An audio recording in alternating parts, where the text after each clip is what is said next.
Halo mahasiswa UT dimanapun Anda berada, salam sejahtera untuk kita semua. Pada sesi ketiga ini, kita akan mempelajari tentang pengelolaan keuangan daerah. Setelah mempelajari sesi ketiga ini, Anda diharapkan mampu menjelaskan pengelolaan keuangan daerah secara umum, serta memahami secara khusus mengenai perencanaan keuangan daerah, akuntansi keuangan daerah, dan pertanggungjawaban pengawasan keuangan daerah. Silahkan mempelajari buku materi pokok dan materi pengayaan yang telah kami tautkan.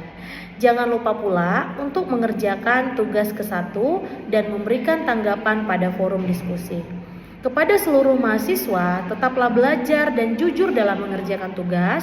Tetap semangat dalam mengikuti tutorial online ini. Semoga seluruh mahasiswa Universitas Terbuka selalu diberikan kemudahan dalam mengikuti tutorial online ini. Terima kasih, sampai jumpa pada sesi berikutnya.